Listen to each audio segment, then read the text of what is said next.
我带着100万现金到山里收购滞销的苹果，却在准备装车时遭果农集体涨价，之前谈好的价格全部反悔，更是扬言烂在树上也不卖给我。我们都打听过了，城里苹果卖10几块一斤呢，你收购价3块，是在打发叫花子呢。我懵逼地看着张大伯以及他身后的一众眼神闪烁的果农，我知道事情没那么简单，但依旧陪笑道：张大伯别开玩笑了，咱合同都签了，价都定死了，而且我给的可不低了，咱先装车，价格的事情等装完后再聊。慢着！人群中的李大婶冲了出来，拦住正准备搬苹果的员工。我看谁敢动我家的苹果！李婶儿，咱们可是白纸黑字签了合同的，你现在是准备毁约吗？就在这时，站在一旁的张大伯却笑了起来：周明，你吓唬谁呢？欺负我们农民见识少吗？什么白纸黑字，我们只认市场价格。随后张大伯转身面向果农：现在外面苹果卖多少一斤？我听说最便宜的都8块一斤了，像我们这种的起码卖15块一斤，要不是你妈是我们村出去的，8块钱我们都不愿意卖。说着他亮出手机上的价格：我们现在可是会上网的。周明，你3块一斤是不是不太厚道啊？虽然很无奈，但我还是耐着性子解释道：张大伯，这账可不能这么算。第一，那是零售价，不是收购价。第二，做生意讲究契约精神。前2年没人收的时候，是我给的保底，那时候你们怎么不说市场经济？而且为了你们村的果子能够更好的运输到外面，说着我指了指身下的路。当初为了减少运输出现坏果，我全额出资修的这条路，甚至还定制了几千个箱子来摘果，这算不算市场经济？是不是也要算在成本里？别跟我扯那些有的没的，你那是投资的沉没成本。再说了，这条路是你自己要修的，我们让你修了吗？我看着李大婶的脸，忽然感觉到一阵陌生。平日里见到我总要夸上几句的婶子，此刻正用她那大嗓门嚷嚷着，生怕我听不见。周明，你城里发了财就瞧不起人了？修路和价格有什么关系？你那3块钱的收购价现在能干啥？打发叫花子呢？打发叫花子这个词精准地扎在我心口最柔软的地方。我没有理会李大婶，而是看向村民。你们也是这么想的？小周啊，看在你给村里修路的份上，我们也不要你8块一斤了，但少于6块，你今天一个果子也拉不走。最好的果子收购价也不过3到5块，你们张嘴就要6块，和敲诈有什么区别？随你怎么说，反正现在果子在我们手里，你来了这10几辆卡车，来回邮费都不少，总不能空着回去吧？你那么大老板，还在乎这几块钱干嘛？老老实实收了得了。我看着他们贪婪又笃定的嘴脸笑，反手掏出手机拨通了电话。喂，隔壁王家村吗？你们村的苹果我全要了。电话挂断的瞬间，村口的空气仿佛凝固了1秒，随即被更加喧嚣的嘲讽声点燃。哟，演上了。周明，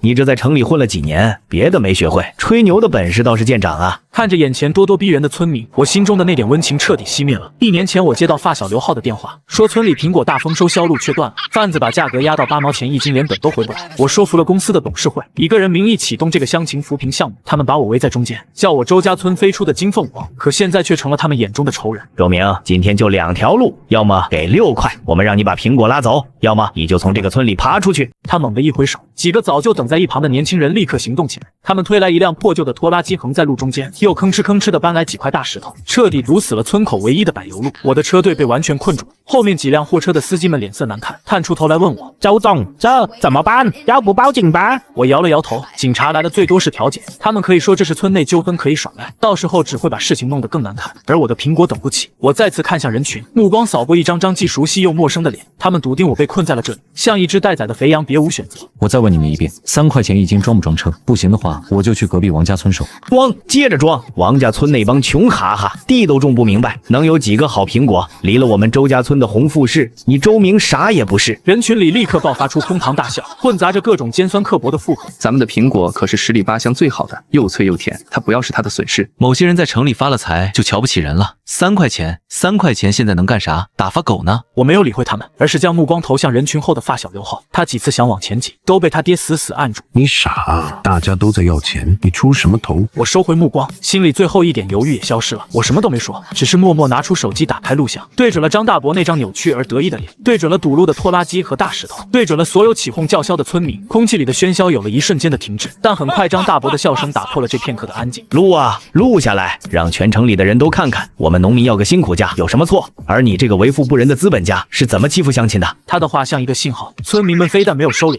反而更加肆无忌惮地对着我的镜头叫骂。我压下心中的怒火，平静地转身对司机说：老王，叫兄弟们做好准备。周总，路都堵死了，怎么走啊？我没有回答他，只是再次拨打了电话。就在张大伯他们以为胜券在握，等着看我如何低头求饶时，一辆农用3轮车的车头就从林子里的拐角处探了出来，紧接着10几辆3轮车排成一条长龙，从那条被遗忘的小路上开了出来。领头车上站着一个皮肤黝黑、笑容憨厚的男人，正是隔壁王家村的村长王叔，他带着10几个壮劳力跳下车，径直朝我走来。周老板，你说你今天可能要走这条路，我怕不好走，就带人来迎迎你，给你把路上的杂草都清了清。我村里人的脸色瞬间从得意洋洋变成了错愕和呆滞，他们做梦也想不到我居然还留了这么一手。张大伯的嘴巴张得能塞下一个鸡蛋，他指着王村长又指我，半天一个字都说不出来。辛苦了，王叔，太感谢了。说这话就见外了，你肯出那么高的价钱收我们的苹果，我们全村都把你当恩人，这点小事算什么？他回头看了一眼被堵死的村口，又看了看我身后的集装箱货车，拍着胸脯说：周老板，你的大车怕是过不去了，不过没关系，货能过去就行，放心，我们全村老少爷们儿都等着呢，保证给你把苹果好好的运出来。我点了点头，转身对着我的司机说道：把现金都搬下来，搬到3轮车上去。一声令下，我的团队立刻行动起来。几个助理打开了商务车的后备箱，5只硕大的密码箱被搬了出来，还贴心的开了一只，看着码的整整齐齐的100元大钞，周围的空气再次凝固。之前还叫嚣着8块1斤的村民们，此刻死死的盯着那箱钱。张大伯的脸已经从涨红变成了猪肝色，他浑身发抖的指着我：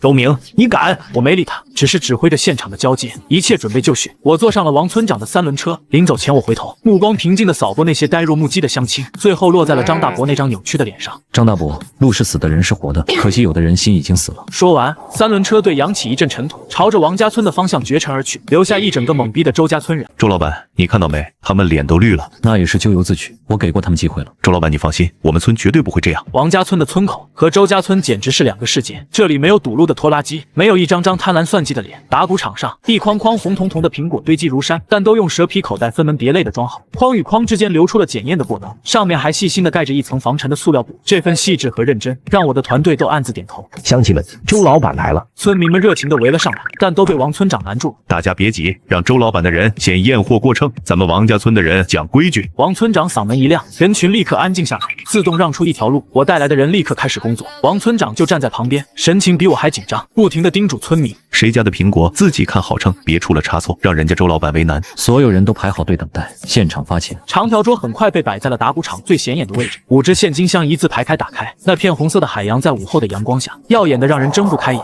王家村的村民们发出一阵阵惊叹，但没有人上前哄抢，所有人都安静地排着队。张二牛家1230斤，合计3690元；李贵芬家850斤，合计2550元。我的助理大声地报着数，财务人员则当场点钱。拿到钱的村民脸上的笑容比那苹果还红。一个头发花白的老婆婆颤抖着手接过一沓厚厚的钞票，眼眶一下子就红了。她走到我面前，一把拉住我的手：孩子，好孩子，你可是救了我们全家啊！这些苹果要是再卖不出去，我那小孙子的学费都不知道去哪找。老婆婆说着眼泪就掉了下来，我心里一酸，连忙扶住她。大娘，您别这样，这是你们应得的。什么应得的？镇上的贩子今年只给咱们9毛钱，周老板你给3块，这是翻了3倍还多，你就是我们的活菩萨。是啊，活菩萨，感谢周老板。村民们的附和声此起彼伏，每一句感谢都发自肺腑。我看着他们一张张真诚的脸，站到一张板凳上，提高了声音：乡亲们，大家静一静，听我说2句。全场瞬间安静下来，所有人的目光都聚焦在我身上。今天我周明把话放这里，这3块钱1斤的价格只是一个开始，只要大家的苹果品质能一直有保证，以后你们种多少我收多少，长期有效。村民们呆愣了2秒后，瞬间发出了欢呼声。真的吗？周老板，长期都收。我的老天爷啊！王村长更是激动地冲了过来，一把抓住了我的胳膊。周老板，你说的是真的？当然是真的。王叔，我希望你们村能尽快成立一个苹果种植合作社，统一标准把控品质，只要你们能做到，我们就可以签订长期的供货合同。能，保证能。我王富贵对天发誓，要是我们王家村有一个人拿一个烂苹果来糊弄周老板你，我第一个把他从村里赶出去。我望着眼前热火朝天的景象，心中满是欣慰与坚定。而不远处，几个周家村的年轻人正探头张望，他们脸上的讥讽与幸灾乐祸早已消失，只剩震惊与不甘。其中一人是张大伯的远房侄子，正悄悄对着成箱现金和欢庆的村民录像。我假装没看见，继续和王村长讨论着合作社的章程。好戏才刚刚开始。周家村的苹果丰收致富群，在我离开村口的半小时后彻底炸了。那段由张大伯侄子拍摄的视频，像一颗深水炸弹，在死寂的群里轰然引爆。他真去隔壁村了，还给现金，那是多少钱？我的天，那几箱子都是钱吗？3块，真的是3块1斤啊！我刚问了嫁到王家村的表妹，千真万确。我家的5000斤要是卖了，那可就是15000啊！我男人在工地上累死累活，一年都攒不下这么多钱啊！这个数字像一把尖刀，刺破了所有人的幻想，恐慌和悔恨如同瘟疫，瞬间在群里蔓延。之前那个骂我打发狗呢的李大婶，第一个跳了出来指责张大伯：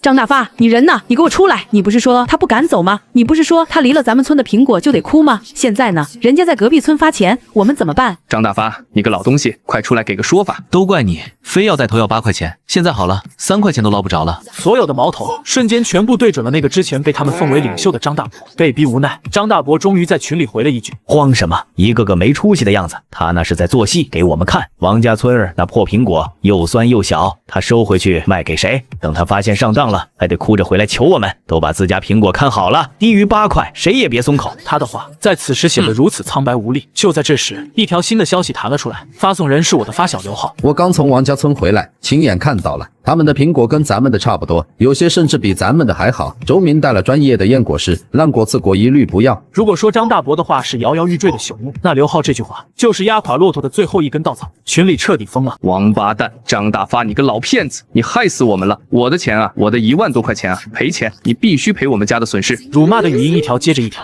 很快群里的线上对骂演变成了线下冲突。走，去张大发家，让他赔钱。我默默看着屏幕上这场闹剧，内心毫无波澜。我划掉微信群，给助理发了一条信息过去，帮我私信一下刘浩，问他愿不愿意过来帮我。职位是品控主管，月薪1万，负责王家村苹果的品控和筛选工作。而另一边，张大伯在村里被骂得狗血淋头，家门口的窗户都被人扔了石头。他在家里躲了2天，终于坐不住了。他带着几个最铁的亲信来到王家村，拦在了正在装果的货车面前。不能卖，你们这是扰乱市场价格，恶意竞争。张大伯对着正在忙碌的王家村村民大吼，试图用这种可笑的罪名来恐吓他们。但还没等我开口，王村长已经黑着脸挡在了他面前。张大发，这里是王家村，不是你们周家村。我们跟周老板白纸黑字签了合同，按合同办事，天经地义。你凭什么在这里指手画脚？张大伯被噎了一下，他知道撒泼没用，立刻把目标转向了我。他脸上瞬间堆起一个比哭还难看的笑容，快步走到我面前。周明啊，你看咱们都是一个村的，打断骨头还连着筋呢，别为了这点小事把情分都闹没了不是？他见我面无表情地看着他，更加急切地放低了姿态。之前的事是大伯不对，大伯糊涂，你别跟我们一般见识。你看4块5一斤怎么样？我们全村都卖给你。他小心翼翼地试探着，看我还是没反应，一咬牙再次报价格。不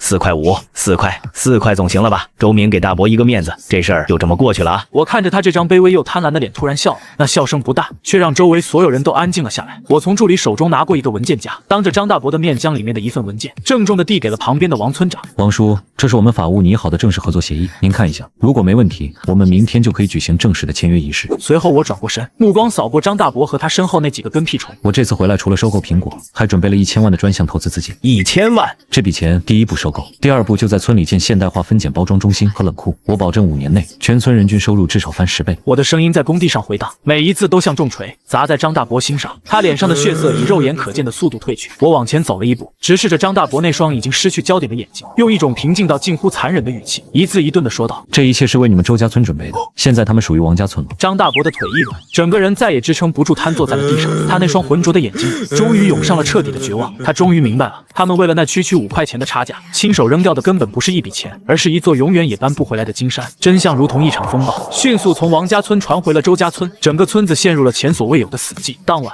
周家村爆发了有史以来最激烈的冲突。张大发，你特么还我钱来！都是你害的，大家没有收入。双方从对骂升级到械斗，最终闹到了派出所。张大伯的头被打破，几个村民也受了伤。这件事成了10里8乡最大的笑话。反观王家村，次日彩旗招展，锣鼓齐鸣。我与王村长在县电视台镜头前签下红山谷品牌合作协议。周总，您是整个王家村的救命恩人。新闻播出时，周家村人看着本该属于自己的荣耀，个个面如死灰，悔不当初。最次他们演的是我的发小刘浩身着崭新工服，挂着品控主管工牌，在镜头前气宇轩昂，跟着周总干活，一定能让红山谷成为全国顶尖水果品牌。王家村果农劳作的真实视频迅速圈粉全网，几个周家村村民急红了眼，偷偷跑到王家村，双膝跪地求我。周明，婶子求你了，你能不能1块钱1斤收了我们的苹果，不然快烂地里了。信用是商业的底线，你们堵我村口那天就把它撕烂了，回去吧。不久后，王家村苹果全部入冷库待发，周家村满山红果却烂在枝头，腐在泥里，酸腐味裹着绝望弥漫全村。张大伯赔光积蓄，儿子儿媳骂他断了全家活路，卷铺盖外出打工再也没回来。昔日村里的能人成了人人喊打的过街老鼠。周明，你让我日子过不下去，你也别想好过。走投无路的张大伯让儿子张强在网上发帖子颠倒黑白，将我污蔑成忘恩负义的无良资本家，谎称我用低价垄断苹果报复乡亲，还配上他投缠纱布满地烂果的惨照。一时间，我的公司账号被骂声淹没。周总，现在网上舆论一边倒，我们要不要澄清事实？让他闹，免费流量不赚白不赚。然而还没等我出手，王家村人率先炸了。村民们自发拍视频反击。周老板是好人啊，要不是他，我孙子上学的钱都没着落。你们看看，这是我们的合同，每年保底3元美金，按市场价格提高收购价格。王家村每年参与利润分红30%。舆论瞬间反转，网友怒骂张强父子农夫与蛇。红山谷届时开启预售，1小时售罄10万箱。我把战报截图发到周家村致富群，随即退了群。年底时，王家村家家户户分红5万，买车盖楼，张灯结彩。周家村却荒无人烟，年轻人全外出打工，成了空心村。而母亲也打来了电话，为乡亲们求情。小明，乡亲们都知道错了，你就再给他们一次机会吧，毕竟你也从小在那长大的。妈，信任揉皱了就再也抚不平了，您别操心这个事情了，就这样说了，挂了。而另一边，张大伯独自在村口喝闷酒，看着刘浩开着公司配车驶过，气得他一时没缓过来，心梗发作被送进了医院。张强众筹被骂，走投无路跪在我公司门口。周明，救救我爸爸，他急性心梗，医生说要20万，你能不能看在小时候我爸给你糖吃的份上，救救他？你爸的命值多少钱一斤？张强瞬间崩溃，连连磕头忏悔。钱我可以给你，但有一个条件，只要能救我爸，什么都可以。你们俩回村后用大喇叭公开道歉，把当年煽动村民贪婪贿赂的真相一字一句说给全村人听。可以。出院当天，张大伯坐在轮椅上，对着广播老泪纵横，忏悔自己的短视与贪婪。我听完刘浩发来的录音后，直接删除。这是我给周家村上的最后一课，也是最后的告别。